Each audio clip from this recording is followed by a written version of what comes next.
Reka subire ndabaye kaze mwese shuti banywanyi bacu mukunda kandi mugakurikira amakuru n'ibiganiro dutambutsa kuri chaîne yanyu Rudende Isange TV, chaîne bashikiriza amakuru n'ibiganiro biba bigezweho kandi biba byakora amatoza mu rurimi rw'ikirundi. Ndabahaye mwiriwe, abandi ndabahaye mwaramutse bivanye naho muherereye. Iri niteka n'umunezero ntangere byo gusubira kubana namwe banywanyi bacu mukunda kandi mugakurikira amakuru n'ibiganiro tubandanya gushikiriza amakuru n'ibiganiro biba bigezweho kandi biba vyakorewe amatohoza mu rurimi rw'ikirundi. Reka mbahe ikaze mu makuru yacu yo kuri iyi saha, akaba ari amakuru cane haraza gushimikira ku ngingo nkuru zikurikira. Umukuru w'igihugu c'u Burundi Evariste Ndayishimiye mu kiganiro yagiranye n'abanyagihugu ubwo bari bari mu birori byo gusezera urumuri rw'amahoro, urugendo rwagenewe urumuri rw'amahoro. Umukuru w'igihugu c'u Burundi rero Evariste Ndayishimiye yashikirije abanyagihugu ko agiye kwifatira mu minwe ibijanye n'igitoro ngaha mu Burundi kandi ngo mu minsi idatevye kizoba camaze kuhashika. Naho Muramvyaho umukuru w'umutumba n'uwujejwe indimo ku mutumba wa Murama barafunzwe inyuma yo gufatanwa itonga. Banyuruje ibiro 80 by'imbuto y'ibigori byo mu bwoko bwa Pane 53 vyagenewe abanyagihugu. Naho Alexandre Ngoragoze niwe ahejeje kongera kwizerwa mu burongozi bw'umugambwe CNDD-FDD mu ntara ya Bujumbura mu kiringo c'imyaka 5. Naho Regideso ho iravuga ko yakoze isozera ry'ibikorwa byo kumanika insinga z'umuyagankuba ku muhora uhuza igituro c'umuyagankuba ca Rubirizi n'igituro gikiri kwibarabara ry'igihugu RNE i Bujumbura. Naho ngo inkuru itangaje nuko ari abasirikare bari guhihanwa mu gihano cyo kuba ngo barohotse gusaba agashahara kabo. Iyo ni inkuru y'akamaramaza. Naho basaba gusubira kuronswa umuyagankuba muri site ya Aresco angaho ni muri Gitega. Naho mu yandi makuru nuko hari indwara izwi nka drepanocytose cyangwa se gakwero ari umwicanyi ngo yihoreye, ariko ngo iyo yipimishijwe kare irafasha kuyirwanya. Naho kandi mu yandi makuru tuza kubabwira ku makuru ajanye nuko ngo umwigeme w'umunundikazi hari inkingi y'imbona kazoza y'igihugu c'u Burundi. Aya makuru nandi yose rero ni mu kanya kuri Bwidonido ndagaruka nyabashikiriza. Ngarutse mu makuru yacu kuri Bwidonido, reka tuyahere kuyavuga ko umwigeme w'umunundikazi hari inkingi y'imbona kazoza y'u Burundi. Ariko mbere yuko dutangira ayo makuru n'ubundi kuri iyo nkuru, reka mbanze mbutse ko umukuru w'igihugu c'u Burundi Evariste Ndayishimiye ubwo yari mu birori byo gusozera urugendo rw'amahoro rwagenewe urumuri rw'amahoro, urugendo rwagenewe urumuri rw'amahoro. Umukuru w'igihugu c'u Burundi Evariste Ndayishimiye yatangaje ko mu minsi idatevye ibijanye n'igitoro bizoba vyamaze gutorerwa inyishu. Naho umwigeme w'umurundikazi akaba ari inkingi y'ibona kazoza y'u Burundi. Kuri uyu wa gatanu igenekerezo ya 24 gitugutu y'umwaka Burundi bwahimbaje umunsi mpuzamakungu wahariwe agateka k'umukenyezi, umunsi usanzwe uhimbazwa ku igenekerezo rya 11 gitugutu uko umwaka utaje. Burundi uwo munsi wahimbarijwe muri komine ya Matongo mu ntara ya Butanyerera ku civugo kigira kiti dushira imbere umwigeme mu bikorwa byo gushikana imbona kazoza y'igihugu.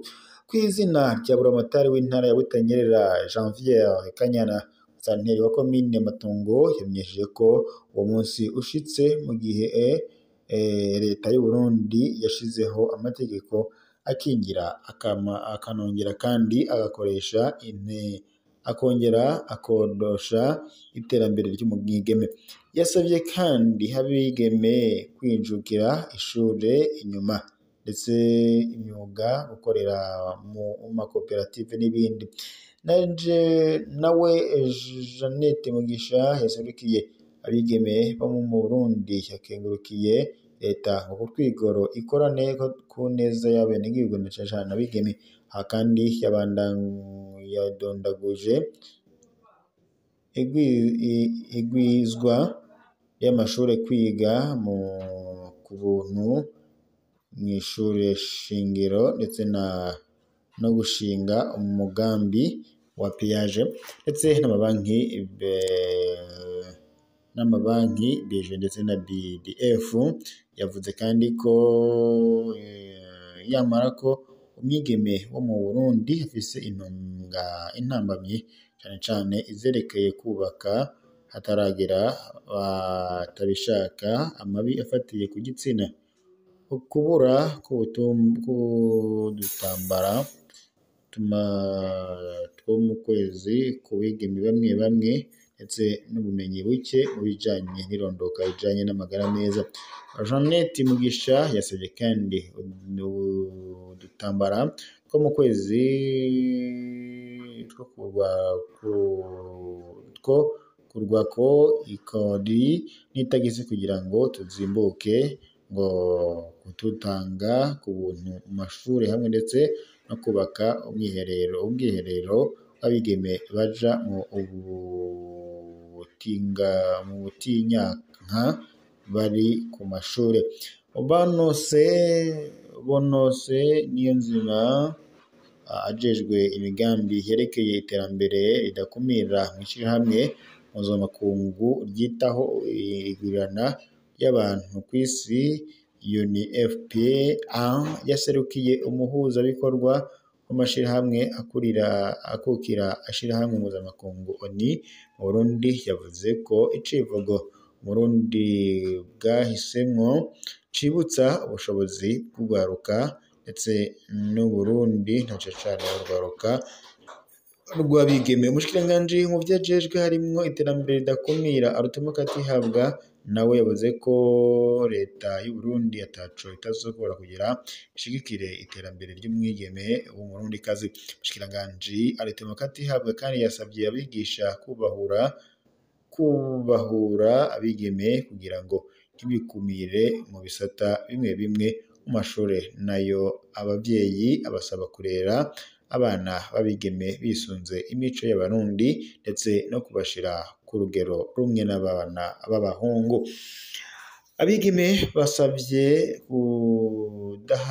kudahahamumira amaronko menshi, kwambara bakikwiza, kwirinda amarigara, kwirinda kunywa ibiyobyabwenge ndetse n'akaborerwe, hamwe ndetse no kujukira gukoresha ubuhinga bwa none bwo gutumatumanako amakuru bigengesereye ndetse ngo banisunge ingeso nziza zamye ziranga abarundikazi. Imbere y'ibirori bijanye n'uwo munsi, umushikiranganji Arutemo Katihabwa yagendeye koperative y'abigeme 28 bakorera umwuga wo gushona ibandage aho muri komine Matongo. Ikoperative yahavuye aronsa imashini 14 n'ibikoresho bizoherekeza bamwe n'itambamyi inyuma y'ibirori. Uwo munsi mpuzamakungu wahariwe umwigeme watanguye guhimbazwa mu mwaka wa 2012 nyuma yo kwemezwa n'inama ya bose y'ishirahamwe mpuzamakungu ONU.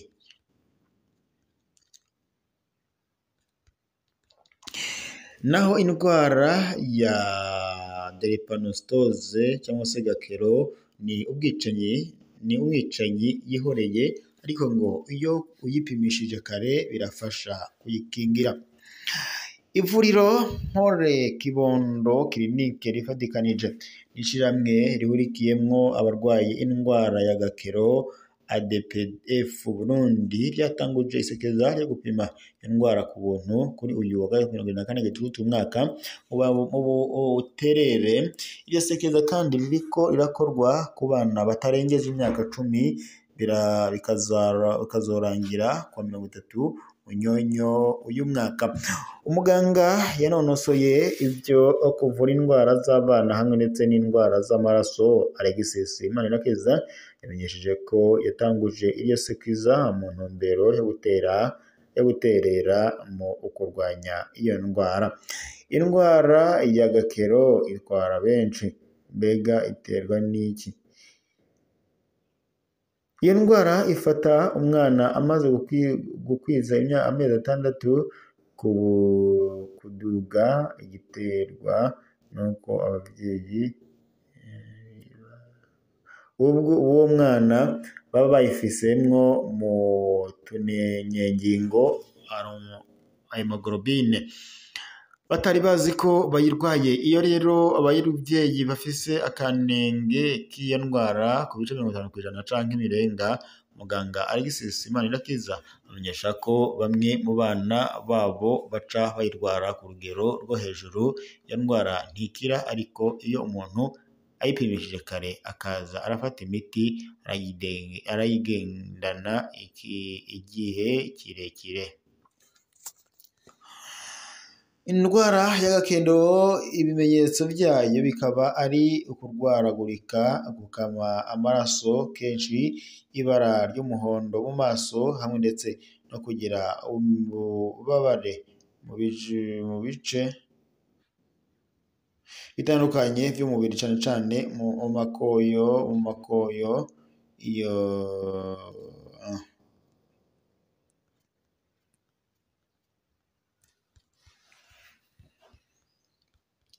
reka rero tubandanirize n'ubundi mu yandi makuru y'Igitega hoho basaba gusubira kuronswa umuyagankuba muri site ya Rusyo. Abasirikare bahoze ku rugamba bagendana ubumuga butandukanye bageranirijwe muri site ya Rusyo iri muri zone Rugarama, komine Muramvya, intara ya Gitega.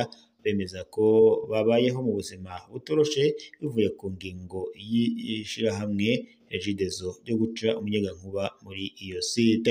Netori Ngerageze arongoye site ya Rusyo yemeza ko batoroherwa mu kubaho afatiye ku bumuga bagendana nk'akarere site ya Rusyo irereyemo, kuko ngo nk'uko abisigura iyo site atamuyagankuba igira kuva mu ntango z'ukwezi kwa kane uyu mwaka. Gerageze asigura kandi ko ico kibazo yagishikirije mu buyobozi bwo hejuru bujejwe abahoze ku rugamba, ariko atanyishu irama bigeze baronka. Uretse kandi ubwo buyobozi abo bamugariye ku rugamba bemeza ko bituye umushikiranganji, ariko ntabyo yigeze abatunganiriza.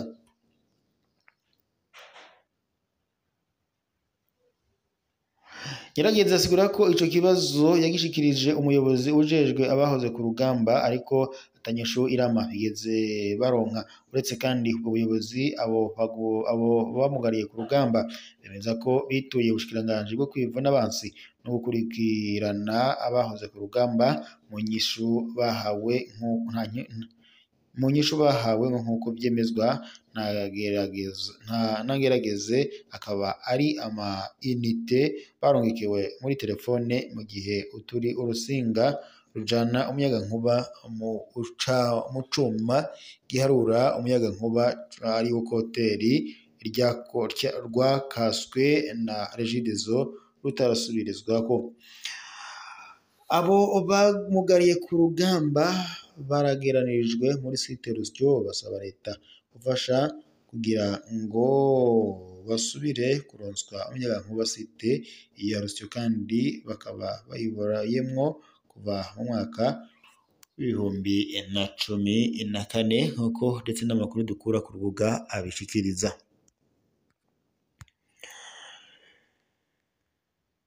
Reka tunyarukire mu yandi makuru kubiriko biravugwa ngaha. Regideso Burundi isozerwa ry'ibikorwa byo kumanika intsinga z'umuyagankuba ku muhora uhuza igituro c'umuyagankuba ca Rubirizi n'igituro gikuru kiri kw'ibarabara ry'igihugu RN1 i Bujumbura. Kuri uyu wa gatandatu igenekerezo 25 umwaka, ibikorwa byo gushira intsinga z'umuyagankuba ku muhora uhuza igituro c'umuyagankuba ca Rubirizi n'igituro c'umuyagankuba c'ibarabara rikuru ry'igihugu RN1 c'i Bujumbura birasozerwa. Ni mu rukurikirane rw'amatangazo aho ishirahamwe Regideso twabamenyesha ihungabana ry'itangwa ry'umuyagankuba bivuye kuri ivyo bikorwa. Nk'uko tubimenyeshwa n'umuhinga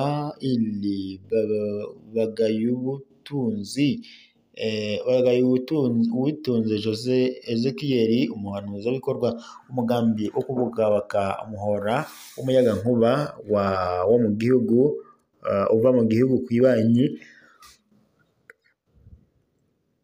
ca Kongo ushikira mu gituro ca Rubirizi ukongera kandi ukaja mu gituro igikuru co kwibarabara rikuru ry'igihugu RN1 yatumenyesheje ko ivyo bikorwa byari bimaze iminsi biriko birakorwa bikaba bigeze ku musozo aho bitegekanyijwe gusozerwa kuri uyu munsi w'umugoroba, hanyuma umuyagankuba usubire gutangwa nk'uko byahora. Reka nshimire mwese mwari kumwe natwe mu makuru n'ibiganiro turiko turabashikiriza kuri iyi saa dusuzire ngaha, turaza gusubira amakuru araza kuba agezweko.